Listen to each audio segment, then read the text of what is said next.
Hello viewers, मैं हूं सरताज sir और आप देख रहे हैं सरताज सर की क्लास।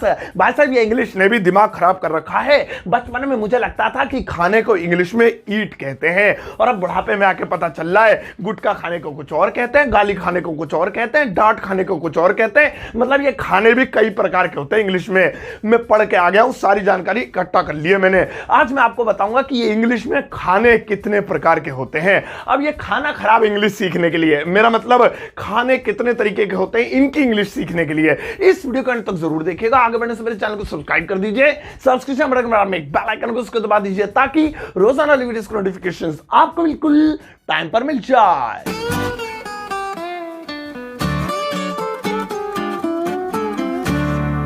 तो चलेगा, शुरुआत करते हैं इस वीडियो की। और आज के दिन मैं आपको सिखाता हूं इंग्लिश में खाने के अलग अलग प्रकार है। थाली वाले खाने की बात नहीं हो रही है यहाँ, मतलब क्या क्या खाया जाता है इंग्लिश में, कैसे बोलते हैं वो सुनो। अब पहला वाला है गुटखा खाना। बहुत मशहूर है ये तो गली मोहल्लों में, गुटखा खाना। अब ये जो गुटखा खाना है, इसमें खाना शब्द आ रहा है तो उसका ये मतलब नहीं है इसमें ईट लग जाएगा। ईट द गुटखा, ईट राज दरबार, ईट दिलबाग, ईट चेनी खेनी, इतने नाम कैसे याद हो गए मुझे, शिट। जो भी है, तो गुटखा खाना, इसकी इंग्लिश होगी chew the tobacco. Chew the tobacco, chew मतलब चबाना होता है, टोबैको गुटके को बोलते हैं, यानी क्योंकि वो उसमें तंबाकू होता है, लेकिन इसके पूरे फ्रेज का मतलब होगा गुटखा खाना। अब ये जितनी भी तंबाकू वाली चीजें होती हैं, गुटखा हुआ, पान हो गया, आपका खैनी हो गई, इनके लिए ईट नहीं बल्कि च्यू शब्द ही यूज होता है। अब जैसे मुझे कहना है वह गुटखा खा रही है, अच्छी नहीं लगेगी, खा रही है नहीं, सॉरी, वह गुटखा खा रहा है, he is chewing the tobacco. तो यहां पे आईएनजी लगाना पड़ा क्योंकि कॉन्टिन्यूअस टेंस था।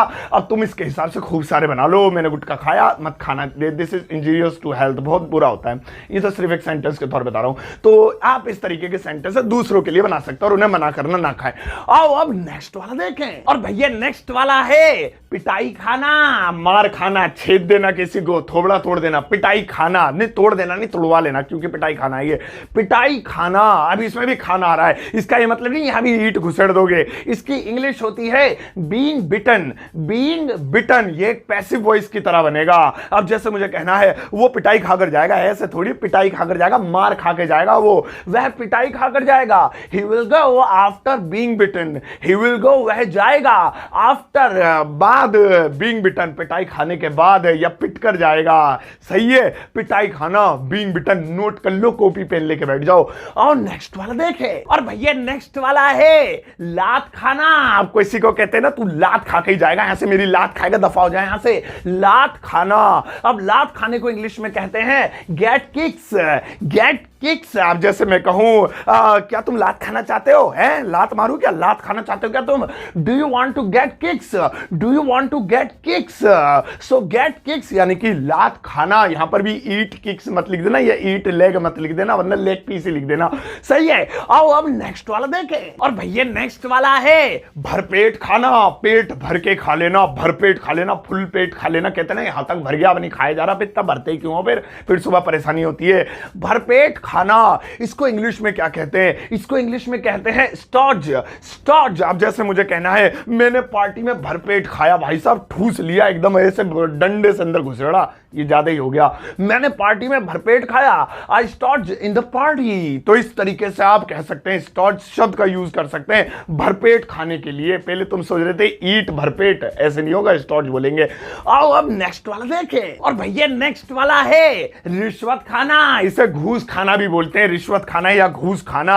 वैसे रिश्वत लेना भी बोलते हैं, लेकिन अपनी कच्ची भाषा में तो खाना ही बोलते हैं ना। अब रिश्वत खा रहा है वो, घूस खा ली उसने, रिश्वत खाना। इसे इंग्लिश में बोलते हैं टेक ब्राइब। Take bribe. आप जैसे मुझे कहना है वह तुम्हें छोड़ने के लिए रिश्वत खाएगा, भाई साहब देख ले, ऐसे नहीं छोड़ेगा, तुम्हें रिश्वत खाएगा। तो खाने का मतलब नहीं ईट करेगा, रिश्वत ऐसे भरेगा पेट में। रिश्वत खाना मतलब टेक ब्राइब, तो इसे कहेंगे he will take bribe to leave you. He will take bribe, वह रिश्वत खाएगा, वह रिश्वत लेगा, वह घूस खाएगा या घूस लेगा, टू लीव यू, तुम्हें छोड़ने के लिए। तो जब भी कहना हो रिश्वत खाना तो टेक ब्राइब। आप अलग अलग टेंसेज में यूज कर सकते हैं, किसी में टेक्स आएगा, टेकिंग आएगा, टेक की सेकंड फॉर्म, थर्ड फॉर्म जो लगानी है लगा दो, बनाओ, नोट कर लो। आओ नेक्स्ट वाला देखें। और भाई नेक्स्ट वाला है चक्कर खाना। चक्कर खाना, भाई, वैसे इसे चक्कर आना भी कहते हैं, लेकिन कच्ची भाषा में इसे चक्कर खाना भी कहते हैं। चक्कर खाने को अंग्रेजी में कहते हैं फील गिडी, फील गिडी। अब जैसे मुझे कहना है वो चक्कर खाकर गिर गया, तो देखो यहाँ पे क्या है, चक्कर खाकर। अब खाकर मतलब ईट नहीं किया उसने, मतलब चक्कर आ गए, वह चक्कर खाकर गिर गया या गिर पड़ा, तो उसकी इंग्लिश होगी he fell down after feeling giddy. He fell down, वह गिर गया आफ्टर फीलिंग गिडी, चक्कर खाकर या चक्कर खाने के बाद। तो चक्कर खाना, फील गिडी बहुत यूज होता है, इसका गर्मियों में ज्यादा यूज होता है, चक्कर खाकर गिर जाऊंगा मैं या मुझे चक्कर आ जाएंगे, ये यूज करना। आओ अब नेक्स्ट वाला देखें, और भैया नेक्स्ट वाला है जहर खाना। अरे ये तो मेरी वीडियो से मिल रहा, जहर वीडियो बनाता हूं मैं, लेकिन ये अलग चीज है, जहर खाना। अब इसको तो पक्का लोग सोचते होंगे ईट द जहर, पहले तो जहर की इंग्लिश ही पता चल जाए, पॉइजन कहते हैं, लेकिन इसमें भी ईट इस्तेमाल नहीं होगा। जहर खाने को अंग्रेजी में कहते हैं consume the poison, consume the poison. जहर ना हो गया, ऐसा लग रहा है कोई रिलायंस इंडस्ट्री का कोई प्रोडक्ट है, हद हो गई यार, कंज्यूम आ रहा है। चलो कंज्यूम द पॉइजन। अब जैसे मुझे कहना है उसने टेंशन में जहर खा लिया, भाई साहब बहुत टेंशन थी उसे, उसने टेंशन में जहर खा लिया, इसकी इंग्लिश होगी he consumed the poison in tension. He consumed, क्योंकि सेकंड फॉर्म लगी, खा लिया, आ की आवाज आ रही है, पास्ट इंडेफिनिट, द पॉइजन जहर इन टेंशन, टेंशन में। सही है, तो देख लो, याद रखना इसका भी। आओ अब नोट कर लेना इसको भी, लाइक का बटन दबा दो, मजा आ रहा हो तो। आओ नेक्स्ट वाला देखें, और भैया अगला वाला है जेल की हवा खाना। हो ये तो खतरनाक सा है, जेल की हवा खाना। अक्सर इसका भी यूज होता है, जेल की हवा खा रहा हो तुम, जेल की हवा खाओगे, जेल की हवा खाना चाहता है क्या, जेल की हवा खाना। अब इसको इंग्लिश में क्या कहेंगे, इसकी इंग्लिश होगी सर्व द जेल टर्म। ये है सर द जेल टर्म। अबे मैं तो ये सोचता था take the cold air of Symphony air cooler in the jail, jail की हवा खाना ठंडी ठंडी, ये निकला। चलो इंग्लिश वीक है मेरी।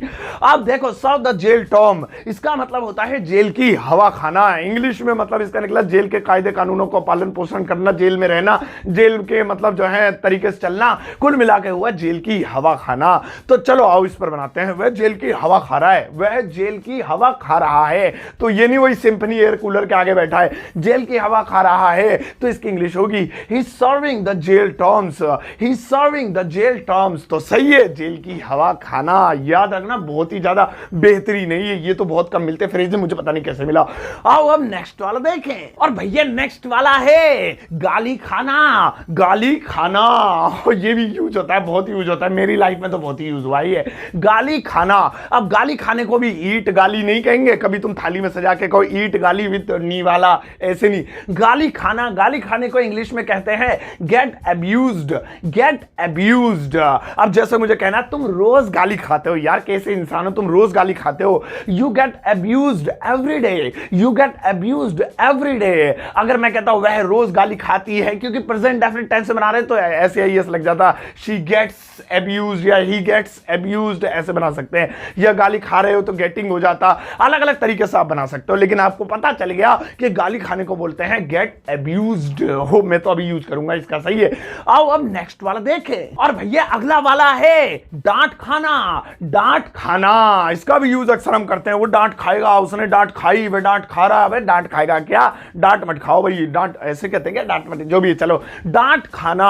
अब डांट खाने को इंग्लिश में क्या कहेंगे, ईट डांट, डांट मुंह में लगा लो, इससे अच्छा तो ऐसे मत बोलना, गलत इंग्लिश। सही इंग्लिश है get scolded, get scolded. Scold माने होता है डांटना, स्कॉल्डेड थर्ड फॉर्म में, गेट स्कॉल्डेड मतलब डांट खाना, ये पैसिव वॉइस में कन्वर्ट करके बनेगा, तो मतलब तुम पैसिव वॉइस के चक्कर मत पड़ो भाई, ये याद कर लो, गेट स्कॉल्डेड। जैसे मैं कहूं तुमने कल डांट खाई थी, यार तुम्हें शर्म नहीं आ रही, कल डांट खाई थी, तो पापा ने तुम्हें थोबड़ा तेरा रगड़ दिया था जमीन पे, तुमने कल डांट खाई, you got scolded yesterday. You got get की सेकंड फॉर्म लगानी पड़ी, क्योंकि खाई पास्ट की बात हो रही है, सेकंड फॉर्म वाला टेंस है, past indefinite, you got scolded yesterday. अब तुम बनाओ वह डांट खा रहा है, ही इज गेटिंग स्कॉल्डेड, वह डांट खा रहा था, ही वाज गेटिंग स्कॉल्डेड, ऐसे बना लेना, सही है, ये भी नोट कर लो। आओ अब अगला वाला देखें, और भैया अगला वाला है भेजा खाना, भेजा खाना। ये नॉन वेज बात नहीं हो रही है यहां, भेजा खाना मतलब दिमाग खाना, परेशान करना, उसकी बात कर रहा हूं मैं। भेजा खाना यानी दिमाग खाना, परेशान करना। इसकी इंग्लिश क्या होगी सुनो, ईट माइंड सोचता था पहले मैं, लेकिन ऐसा नहीं है, इसकी इंग्लिश होगी वैक्स, बस खत्म।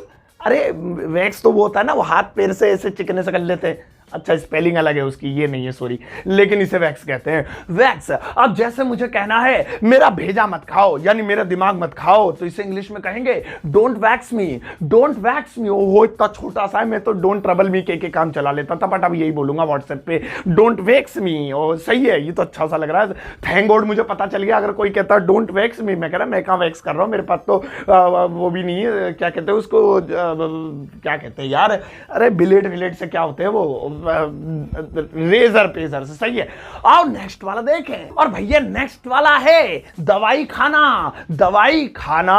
अब दवाई खाने को अक्सर लोग समझ लेते हैं ईट मेडिसिन, क्योंकि खाने की तो चीज है वो, लेकिन नहीं, यहां पर गलती करते हैं। दवाई खाने के लिए भी कभी भी ईट इस्तेमाल नहीं करेंगे। दवाई खाने को अंग्रेजी में कहते हैं take medicine, take medicine. Medicine मतलब एक, अगर एक से ज्यादा गोलियां हैं तो मेडिसिन हो जाएगा, टेक मेडिसिन। अब जैसे मुझे कहना है तुम्हें समय पर दवाइयां खानी चाहिए, भाई साहब बिल्कुल डिले मत करा करो, देरी मत करा करो, टाइम पे खाया करो, ठूस लिया करो दवाइयां। तुम्हें समय पर दवाई खानी चाहिए, दवाइयां खानी चाहिए, तो इंग्लिश होगी you should take medicine at the time, you should take medicine at the time, यानी कि तुम्हें समय पर अपनी दवाइयां लेनी चाहिए, ऐसे कहने का मतलब होता है। बट कच्ची भाषा में हम कहते हैं समय पर खानी चाहिए। सो दवाई खाना, टेक मेडिसिन, ये भी नोट कर लेना, बहुत काम आता है रोज की लाइफ में। और नेक्स्ट वाला देखें। और भैया नेक्स्ट वाला है जंग खाना, जंग खाना। अब जंग खाना मतलब जंग लगना, अक्सर कहते हैं हम लोग जंग लग गया, लेकिन कच्ची भाषा में जंग खाना भी कहते हैं, वो जंग खा गया इसे, अब उसे जंग खा जाएगा, अब यहां पर ये कर दे, इसे इसमें ये तेल डाल दे, जंग खा गया, इसमें जंग खाना, लगना भी कहते हैं इसे। जंग खाने को अंग्रेजी में कहते हैं रस्ट, रस्ट। संभल के बोलना, कुछ और मुंह से निकल जाए, समझ रहे हो, प्लीज लात पड़ जाए कहीं ना कहीं से फिर बनना, तो रस्ट। अब जैसे मुझे कहना है ताले को जंग खा गया, यानी ताले में जंग लग गया, ताले को जंग खा गया, तो इसे इंग्लिश में कहेंगे the lock is rusted, the lock is rusted. तो इस तरीके से आप खूब सारे बोल सकते हो, आयरन इज रस्टेड, थोबड़ा इज रस्टेड, नहीं थोबड़े में जंग थोड़ी लगता है, सही है, तो आप खुद बना लेना, जिस जिस चीज में जंग लगता हो वो चीज रस्टेड हो जाएगी, रस्ट। आओ अब नेक्स्ट वाला देखें। और भैया नेक्स्ट वाला है पेट्रोल खाना, पेट्रोल खाना। अक्सर इसका भी यूज होता है कच्ची भाषा में, मेरी गाड़ी बहुत पेट्रोल खा रही है, और कितना पेट्रोल खाती है तेरी गाड़ी, अबे भाई साहब बस बहुत पेट्रोल खा रही है, जेब भारी पड़ रही है, जेब पे भारी पड़ रही है, मतलब पेट्रोल खाना, eat the petrol, drink the petrol, ये सब नहीं होगा, इसकी इंग्लिश होगी burn petrol, burn petrol. Burn माने होता है जलाना, पेट्रोल मतलब पेट्रोल तुम्हें पता ही है, तो इंग्लिश में होता है पेट्रोल जलाना, लेकिन हिंदी में कहते हैं पेट्रोल खाना या पेट्रोल लगना, ठीक है। अब जैसे मुझे कहना है मेरी बाइक बहुत पेट्रोल खा रही है, यार क्या करे यार, मेरी बाइक बहुत पेट्रोल खा रही है, समझ में नहीं आ रहा, ये एवरेज बहुत कमा रही है इसकी, तो इसकी इंग्लिश होगी my bike is burning much petrol, my bike, मेरी बाइक इज बर्निंग, खा रही है, जला रही है, मच पेट्रोल, बहुत सारा पेट्रोल। अब पेट्रोल की जगह डीजल, पीजल, जो भी तुम्हारा फेवरेट हो, जो तुम पीते हो, मतलब मैं तुम्हारी गाड़ी पीती हो, आप वो भर सकते हो, सही है। सो बर्न द पेट्रोल। आओ अब नेक्स्ट वाला देखें। और भाई साहब नेक्स्ट वाला है बिजली खाना, बिजली खाना, हाथ का ऐसे क्यों इशारा कर रहा हूं मैं, ऐसे थोड़ी खाते बिजली, बिजली खाना। आप कहते हैं ना, मतलब कच्ची भाषा में यूज करते हैं अपने घरों में बहुत ज्यादा, अरे ये वाली मशीन बहुत बिजली खा रही है यार, भाई साहब हमारा टीवी बिल्कुल बिजली नहीं खाता, 4 स्टार टीवी है हमारा, ये बहुत बिजली खाएगा, इसे मत चलाना। तो ये वाला जो बिजली खाना, इसे कैसे बोलेंगे सुनो। अब बिजली खाना, इसकी इंग्लिश होगी consume energy, consume energy. Energy बोलते हैं बिजली को, ताकत यानी पावर, जो इलेक्ट्रिसिटी होती है, कंज्यूम एनर्जी। अब जैसे मुझे कहना है मेरा एसी बहुत बिजली खा रहा है, यार समझ में नहीं आ रहा, यूनिट चल रही है, यूनिट 200 यूनिट दिल्ली में ऐसी फ्री है, लेकिन ये 200 से ऊपर पहुंचा देता है, चलाने का दिल भी नहीं करता, मेरा एसी बहुत बिजली खा रहा है, तो इंग्लिश होगी my AC is consuming more energy, my AC, मेरा एयर कंडीशनर, कंडीशन जो भी है, इंग्लिश वीक है मेरी, समझ रहे हो। अब इस कंज्यूमिंग, खा रहा है, ले रहा है, मोर एनर्जी, ज्यादा बिजली, बहुत ज्यादा बिजली, इस तरीके से आप एनर्जी की जगह इलेक्ट्रिसिटी भी लिख सकते हो, पावर भी लिख सकते हो, और अगर बैटरी से चलने वाली कोई चीज है, बहुत बैटरी खा रहा है, सो मोर बैटरीज ऐसे कर सकते हैं, वही कंज्यूम साथ रहेगा। तो देखा आपने, आज मैंने आपको खाने से रिलेटेड कितने सारे इंग्लिश के वर्ड सिखाए जो कि ईट नहीं होते बल्कि अलग अलग जगह अलग अलग तरीके के शब्द लगते हैं। बहुत जरूरी है जानना। अब आपके दिमाग में आ रहा है इतने सारे सिखाए, ईट कहीं इस्तेमाल नहीं करा, वो कहाँ यूज होता है ये भी बता दो मास्टर जी। तो बताता हूं, ईट का मतलब भी होता है खाना, लेकिन वो उन चीजों के लिए था जिन्हें पेट भरने के लिए खाया जाए। हमने दवाई खाई, दवाई से पेट नहीं भरता। हमने पान खाया, गुटखा खाया, जो कि सेंटेंस में खाया, असलियत में नहीं खाना है। सच बता रहा हूं, कभी जिंदगी में हाथ मत लगाना इस चीजों को, वरना आप कभी सक्सेसफुल नहीं हो सकते। सकते। तो क्या हुआ कि इन सब चीजों से पेट तो भरता नहीं है, तो वहां पे ईट नहीं यूज हुआ, कहीं पे कंज्यूम यूज हो गया, कहीं पे कुछ यूज हो गया, कहीं पे कुछ यूज हो गया। तो आपने देखा ईट नहीं लगा। ईट कहां लगेगा? जिनसे पेट भरा जाए। आई ईट पिज्जा, मैं पिज्जा खाऊंगा, पेट भरने की चीजें। ईट बर्गर, बर्गर खाऊंगा, सब्जी रोटी फूड, इन सब चीजों के लिए ईट लगाते हैं। फिलहाल ये देखते हैं कि आपने कितना सीखा। लगाओ इनके लिए एक तमतमाता यू वर्क। ये रहा आपका एक छोटा सा homework. I mean you work. In sentences को आपको इंग्लिश में ट्रांसलेट करना है और आज जो शब्द मैंने आपको सिखाया उन्हीं का इस्तेमाल करते हुए पहले अपनी नोटबुक में करना। जब आपको लगे सारे सही है तो इस वीडियो कमेंट बॉक्स में जाकर चेप देना, मैं अपना हार्ट दूंगा और सभी लोग आते जाते लाइक करेंगे। कुछ गलती करोगे तो लोग भी बताएंगे और मैं भी आते जाते आपको बताऊंगा, ठीक है? तो भाई साहब ये थी आज की वीडियो खाने के ऊपर। आपको वीडियो कैसे लगी मुझे जरूर बताइएगा। बाइक आ गई मेरे स्टूडियो में, कहां से नीचे आई है शायद। चलो अभी जा रहा हूं मैं रेसिंग करने, तो सही है। आप ये वीडियो आपको कैसे लगी मुझे जरूर बताइएगा और जाते क्या करना है, इस वीडियो को सबके साथ शेयर करना और जाते जाते एक प्यारा सा टुच्चा सा लाइक देकर जाना। बाइक रुक जा, 1 मिनट आ रहा हूं।